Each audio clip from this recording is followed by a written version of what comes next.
Rana ji, public live TV में आपका स्वागत है। धन्यवाद बहुत बहुत।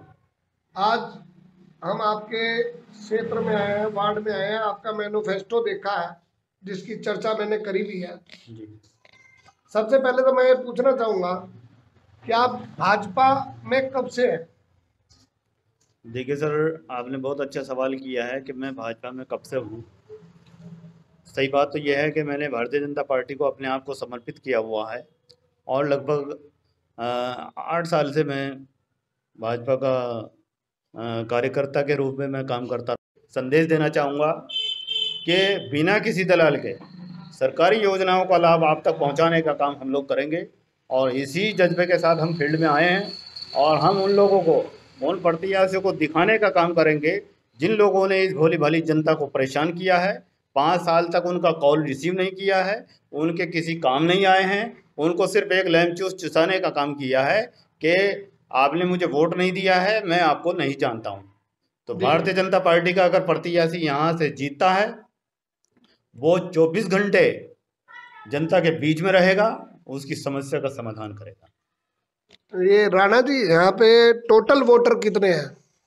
देखिए सर, यहाँ पर टोटल वोटर 12,500 कुछ थे, लेकिन अब जो कुछ नए वोट यहाँ पर बने हैं तो वो लगभग 13 को पार कर जाएगा। तो इसमें हिंदू वोट कितने हैं और मुस्लिम वोट कितने हैं? तो सर, यहाँ पर हिंदू वोट जो हमारे दलित भाई और हमारे सैनी समाज के भाई जो यहाँ पर रहते हैं, उनका पिछली बार का कैलकुलेशन 1600 कुछ वोटों का था, लेकिन अब की बार मैं समझता हूँ कि उनका परसेंटेज बढ़ेगा। जैसे आपके मैनिफेस्टो में आपने लिखा है कि हम यहाँ पे स्कूल बनवाएंगे, तो आपने अपने क्षेत्र में कहाँ कहाँ पे देखे और अब तक सेक्टर में कितने सरकारी स्कूल हैं और आपके क्या कितने स्कूल आप बनवाएंगे? देखिए सर, यहाँ जो पहले से सरकारी स्कूल मौजूद है हमारे सेक्टर में, उनकी वो हालत है क्योंकि पार्षद जो है वो शिक्षित नहीं है। अगर वो शिक्षित होता तो मैं समझता हूँ कि जो उसके पड़ोस में सरकारी स्कूल है उसका सही तरीके से निर्माण होता और वहाँ पर बच्चे जो है शिक्षा प्राप्त करते। आज आप वहाँ पर जाकर देखिए उस स्कूल की क्या हालत है, जो उसके खुद के पड़ोस में स्कूल है। जब उसकी हालत इतनी ख़राब है तो अदरवाइज जितने स्कूल जहाँ पर वार्ड में हैं उनकी क्या हालत होगी। तो आप क्या विचार रखते हैं, कितने स्कूल आप अपने क्षेत्र में खुलवाएंगे यदि आपको जनता चुन लेती है तो? सर, मेरा मानना यह है कि मैं सबसे पहले जो हमारे वार्ड में उनकी वो हालत है क्योंकि पार्षद जो है वो शिक्षित नहीं है। अगर वो शिक्षित होता तो मैं समझता हूँ कि जो उसके पड़ोस में सरकारी स्कूल है उसका सही तरीके से निर्माण होता और वहाँ पर बच्चे जो है शिक्षा प्राप्त करते। आज आप वहाँ पर जाकर देखिए उस स्कूल की क्या हालत है, जो उसके खुद के पड़ोस में स्कूल है। जब उसकी हालत इतनी ख़राब है तो अदरवाइज जितने स्कूल जहाँ पर वार्ड में हैं उनकी क्या हालत होगी। तो आप क्या विचार रखते हैं, कितने स्कूल आप अपने क्षेत्र में खुलवाएंगे यदि आपको जनता चुन लेती है तो?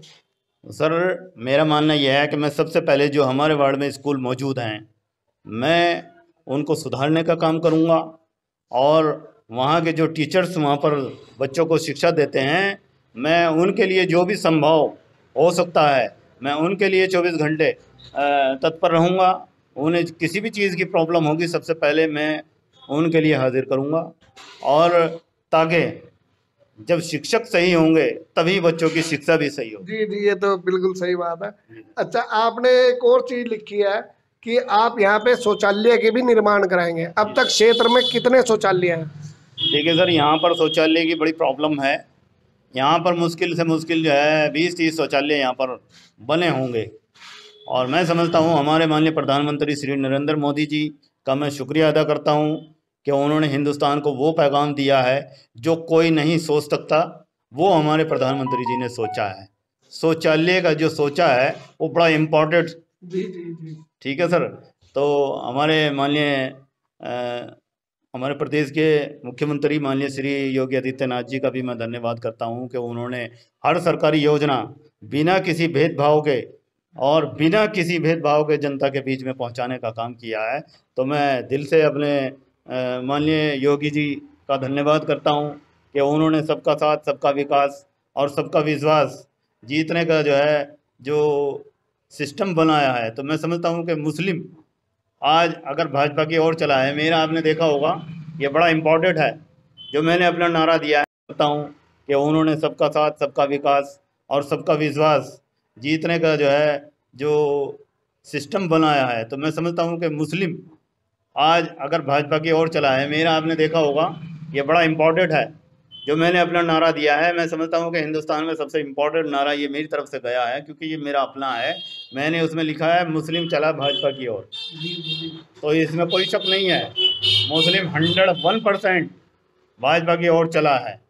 वो इसलिए चला है सर, मैं आपके चैनल के माध्यम से ये भी कहना चाहूँगा कि अब तक जितने नेतागण थे वो मुस्लिम को सब्जी का आलू समझते थे, लेकिन अब मुस्लिम जाग चुका है। उसको ये पता है कि हम सब्जी के आलू नहीं हैं, हमें हमारा फ्यूचर कहाँ नज़र आ रहा है। तो इसलिए मैंने ये नारा दिया है, मुस्लिम चला भाजपा की ओर। तो इसमें आपने एक और चीज लिखी है कि आपके, वैसे तो हमने भी परसों यहाँ पे एक राउंड लिया था, तो गलियां बड़ी खराब है, गंदगी है, अटी पड़ी है, प्लाटों में पानी भरा हुआ है, तो हमने भी देखा था। तो आपने लिखा कि ये सब आप साफ कराएंगे। जी बिल्कुल कराऊंगा सर। जब हमारे माननीय प्रधानमंत्री श्री नरेंद्र मोदी जी, उन्होंने झाड़ू लगाने का काम किया है, देश को एक संदेश देने का काम किया है, तो हम क्यों नहीं कर सकते सर? हम जनता के लिए अपनी नाली भी साफ कर सकते हैं, सड़क में भी झाड़ू लगा सकते हैं। ये तो हमारा ही है ना। स्वच्छता जो है ये सबका फायदा है सर। तो आपका मिशन है स्वच्छ भारत, स्वच्छ भारत, स्वच्छ सेक्टर। जी सर, जी सर, जी। आपका धन्यवाद। सहारनपुर स्मार्ट सिटी में आ चुका है। जी सर। तो आप क्या अपनी सोच रखते हैं कि आपका सेक्टर स्मार्ट सिटी में कितनी तरक्की करे? यदि आप जीत जाएंगे तो आप यहाँ पे क्या क्या कराएंगे, आप वो बताएं। देखिए सर, मैं फिलहाल भी इस बारे में आपको यही संदेश देना चाहूँगा कि स्मार्ट सिटी में आपको भी जानकारी होगी कि भारतीय जनता पार्टी ने वो करके दिखाया है, सबका साथ, सबका विकास और सबका विश्वास। जितने वार्ड मुस्लिम भारतीय जनता पार्टी ने स्मार्ट सिटी में लिए हैं, ये अपने आप में एक मिसाल है। जो संभव थे मुस्लिम वार्ड, हिंदू वार्डों से ज़्यादा मुस्लिम वार्ड को स्मार्ट सिटी में लिया गया है। तो मैं समझता हूँ इससे बढ़िया कोई बात नहीं हो सकती। वो जो सबका साथ, सबका विकास और सबका विश्वास, इस बात से आप अंदाज़ा लगा सकते हैं कि मुस्लिम वार्डों को स्मार्ट सिटी में लिया गया है। आपके साथ क्षेत्र की जनता आपको पसंद कर रही है, आपके साथ है? देखिए सर, पसंद तो कोई किसी को नहीं करता आज के दौर में, उसका काम बोलता है। जी, काम की वजह से ठीक है सर। तो मेरा मानना यह है कि जिन लोगों की आंखों पे से पट्टी उतर गई हो, आपके चैनल के माध्यम से कहना चाहूँगा कि जिन लोगों की आंखों से पट्टी उतर गई हो सब्जी के आलू वाली, न जाने ऐसे ऐसे नेता आएंगे आपके बीच में, एक साल में 3-3 दल बदल जाएंगे। कभी किसी ने सोचा है? नहीं सोचा है ना। अब वो क्या करते थे, कभी अपोजिट पार्टी को कहते थे कि ये सब बेकार है, आज उसी पार्टी में आके वो कहते हैं कि ये सबसे बढ़िया है। तो इस बात से आप क्या पब्लिक को संदेश देना चाहेंगे? वो सिर्फ यही है कि वो अपने मफाद के लिए राजनीति कर रहे हैं और इस भोली भाली जनता का इस्तेमाल कर रहे हैं। और हम उन लोगों को जागरूक करने का काम करेंगे जिसमें उनका भला हो। हम उनके सामने वो रखने वाले हैं कि भारतीय जनता पार्टी में उनका भला हो जाए, उनको सही योजनाओं का लाभ मिल जाए और उनका फ्यूचर उनको नज़र आ जाए आईने की तरह।